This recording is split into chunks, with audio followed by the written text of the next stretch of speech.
Entonces, yo no sé cuáles son los cálculos que se hicieron, la verdad me cuesta trabajo pensarlo. Creo que hay un cálculo hacia el exterior, porque además ellos también ya dijeron que van a ir a instancias internacionales, que van a ir a la Comisión Interamericana. Creo que ahí los están medio chamaqueando porque no estamos en los supuestos de urgencia para que se dicten medidas cautelares por la Comisión Interamericana. ¿Quién está chamaqueando a un juez o a un magistrado? Pues fíjate que sucede. ¿Sí?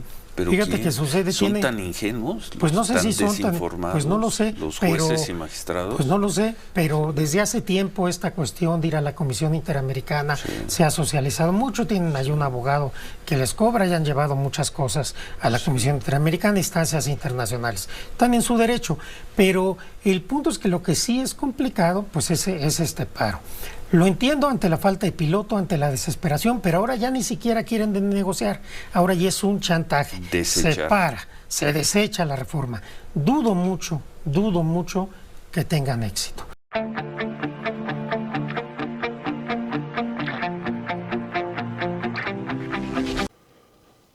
Vamos a ir al diálogo que se dio hoy entre Ciro Gómez Leiva y el exministro Arturo Saldívar.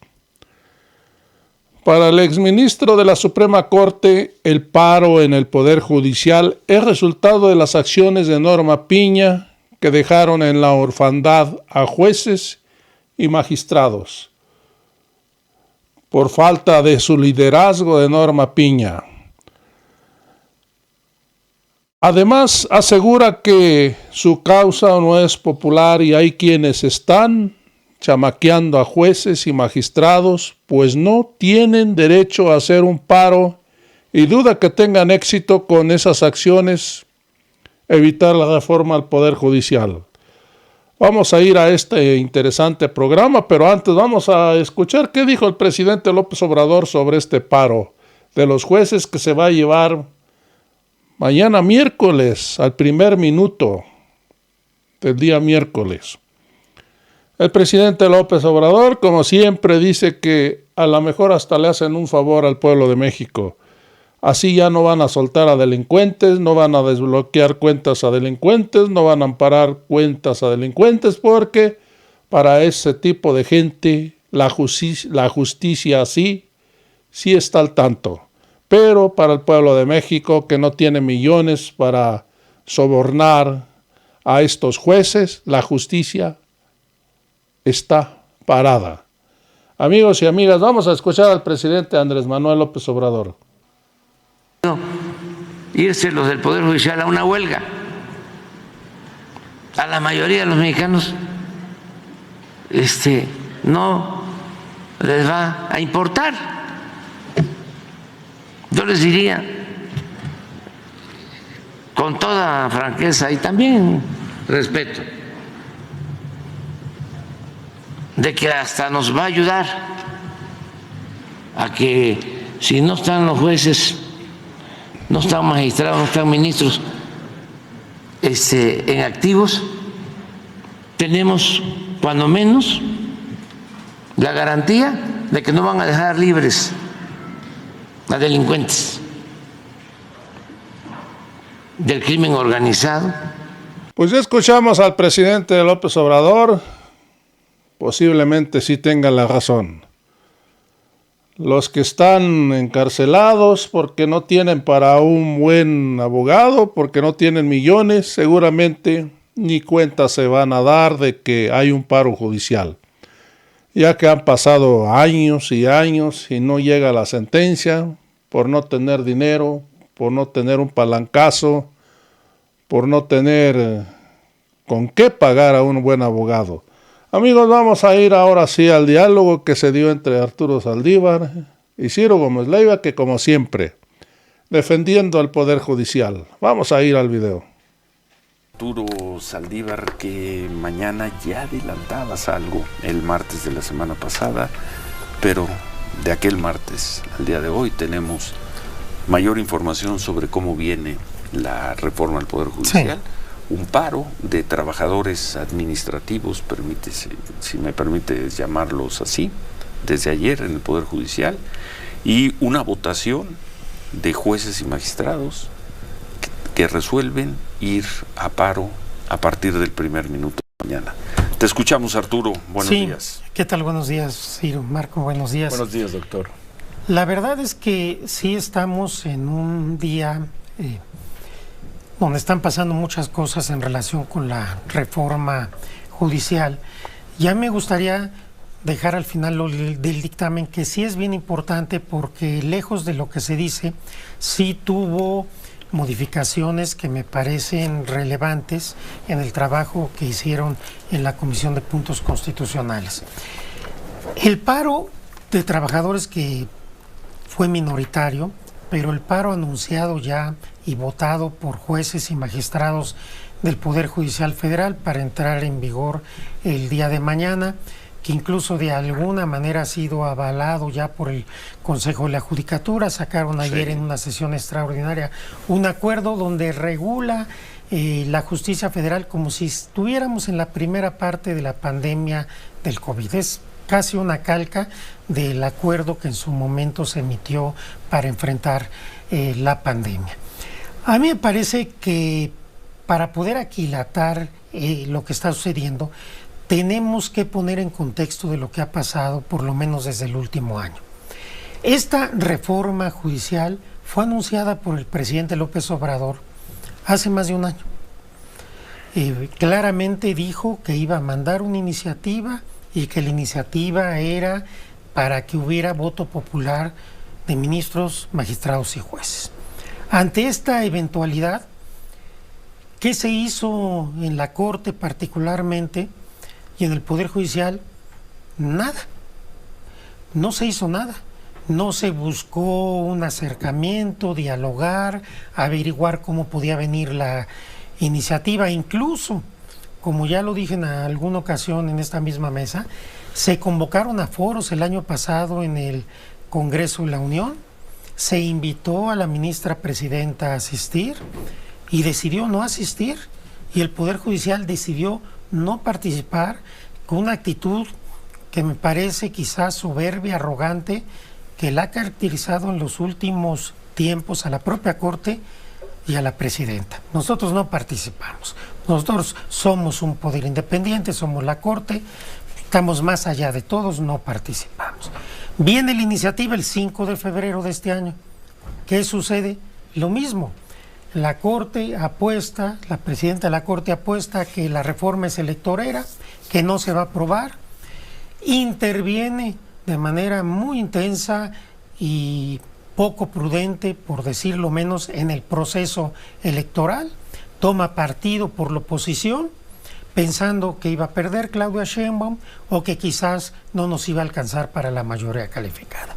Cuando todo esto no es así, interviene en el proceso, se sabe que interviene, gana la hoy presidenta electa, ganamos mayoría calificada, la coalición, seguimos haciendo historia, pues la situación ya es muy complicada, porque las relaciones están muy deterioradas. Pero eso es Norma Piña.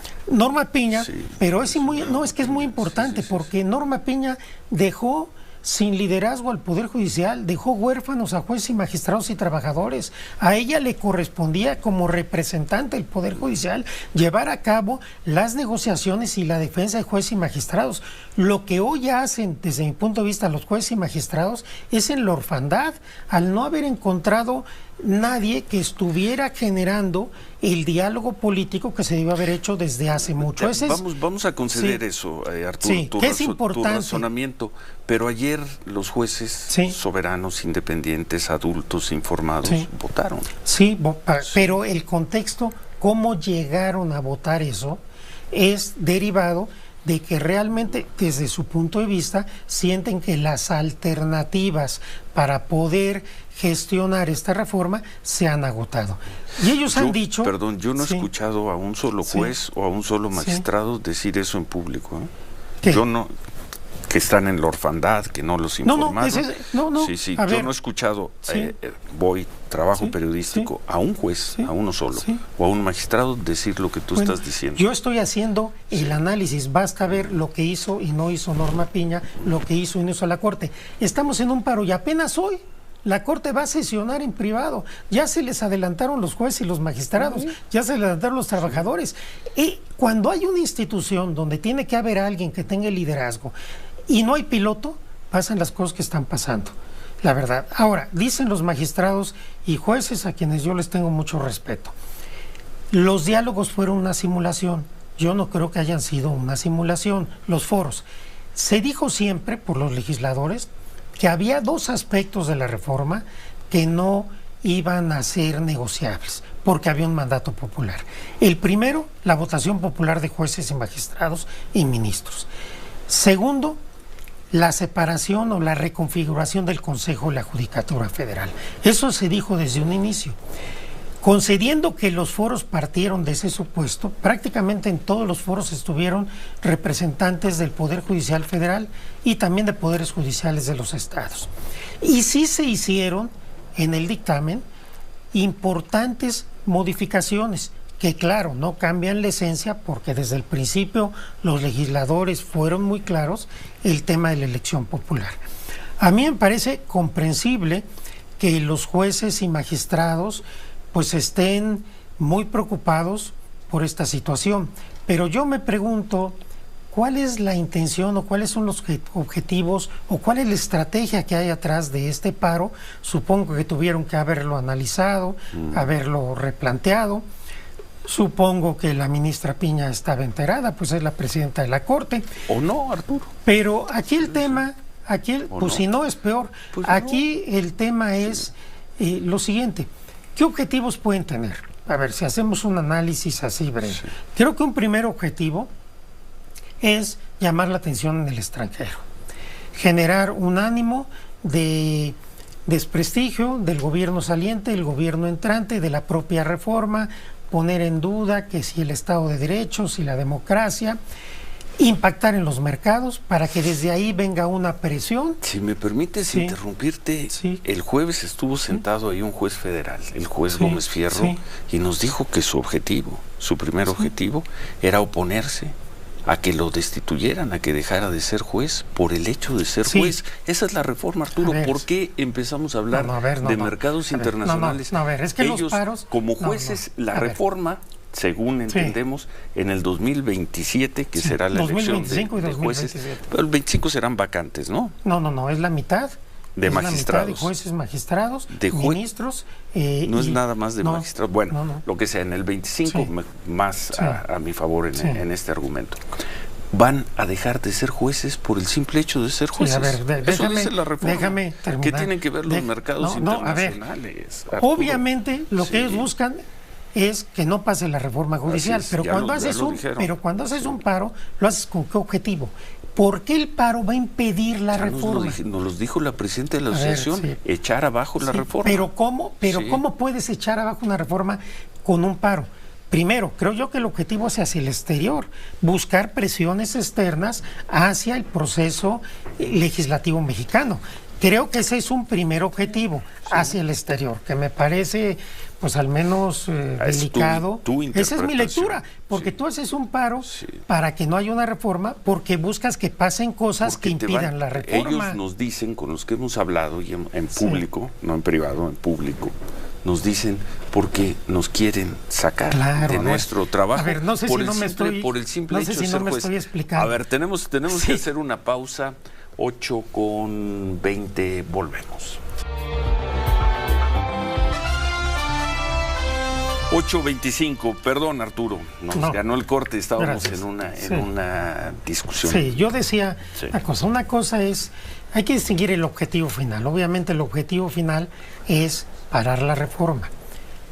Cuando te vas a una suspensión de labores indefinida, buscas finalidades políticas o ambientes políticos que en teoría pudieran elevar el costo de la reforma o incluso pararla. Me parece que una primera vertiente, desde mi interpretación, es hacia el exterior.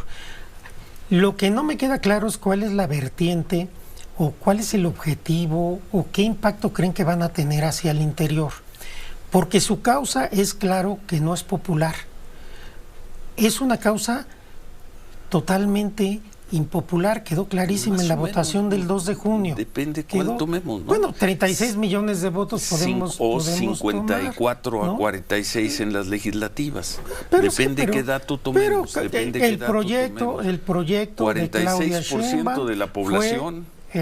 Fue rotundo, apoyo 36 millones de votos. Sí. Ella, entonces, los legislativos fueron pero en su bastante programa, menos, sí. en su programa estaba esta reforma judicial. Sí.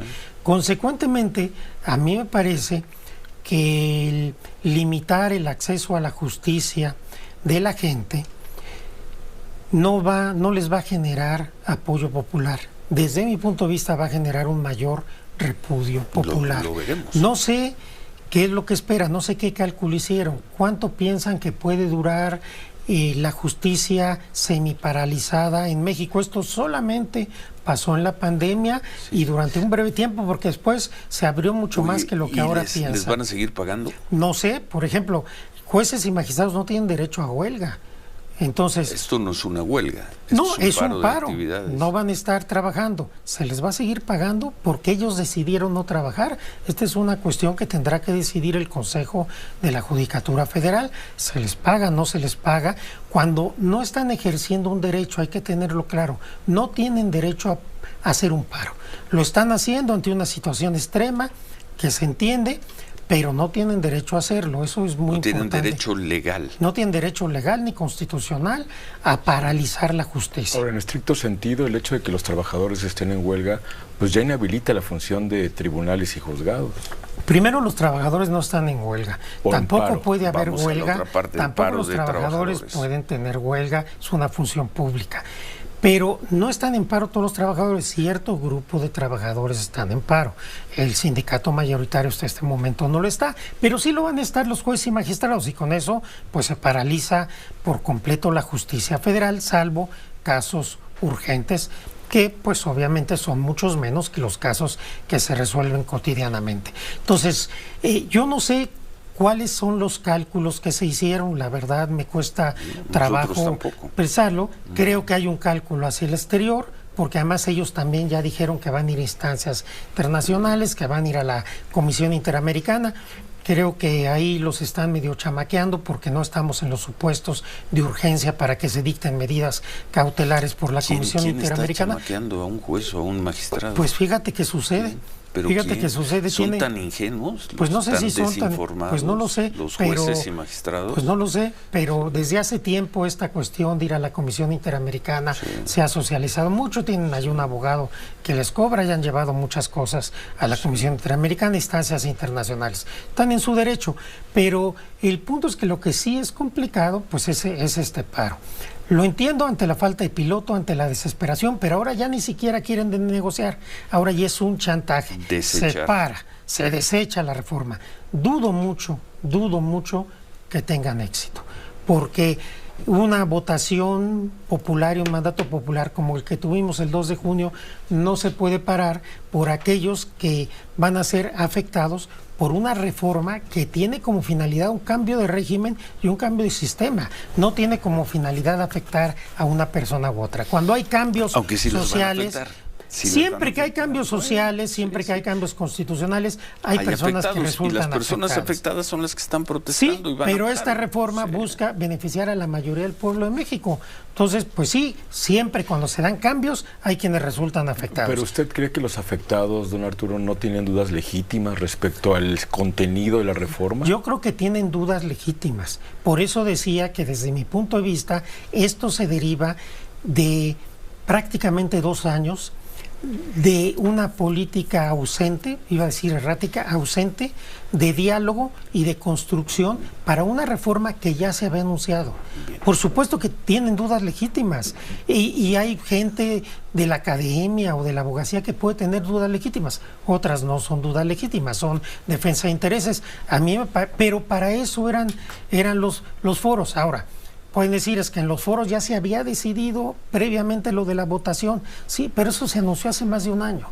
Por eso creo que entender todo el contexto de lo que pasó sí es importante, porque si hubiera dado una construcción distinta, A lo mejor si hubiera llegado la misma reforma, no lo sabemos, pero a través del diálogo, de los acuerdos, de los consensos, que hoy lamentablemente ya no son posibles porque ya es una cuestión de fuerza. Ellos dicen, no nos vamos a mover, se tiene que desechar.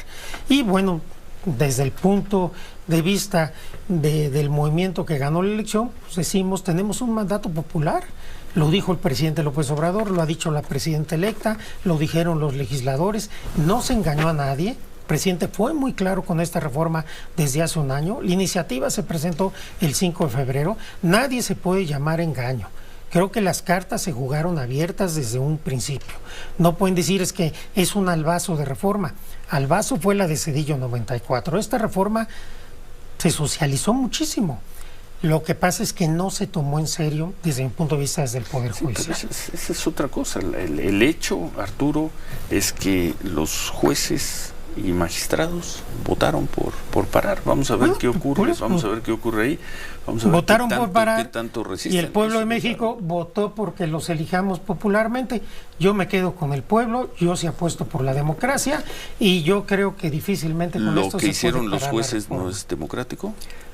No, no es democrático, No es porque democrático. a los jueces no les toca oponerse a las decisiones de las urnas y a las decisiones de los poderes políticos a través de una resistencia de este tipo.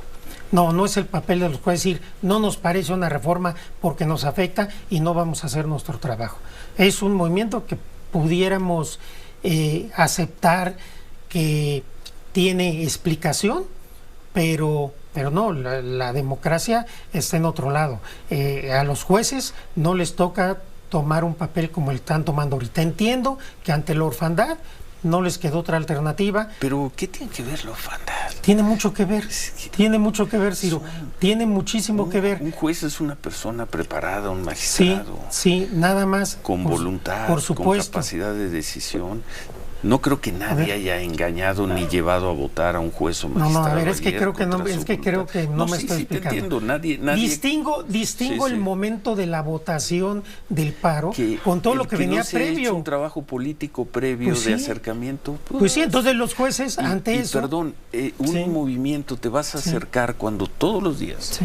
desde Palacio Nacional, Sí. te están descalificando, Sí. te están insultando, diciendo que eres corrupto, y vas a sentarte en una mesa con los representantes de ese señor que te insulta, que te calumnia, que te agrede, pensando que vas a obtener algo. Tu trabajo, ¿En qué país estamos, Arturo? como presidenta de la Corte Sí. es sentarte con quien tengas que sentar. Sí. Y agravios también hubo del Poder Judicial hacia el Ejecutivo No y el todos Legislativo. los días, no en cadena nacional, No, no en la cantidad.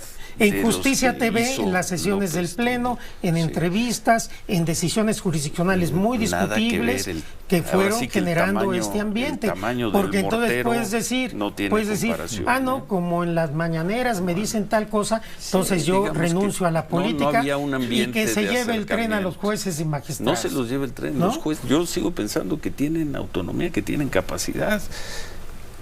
Y que ellos tomaron la decisión de ir a este paro. Sí. No desde una orfandad. Pero bueno, a ver, 8:35, hacemos pausa, volvemos.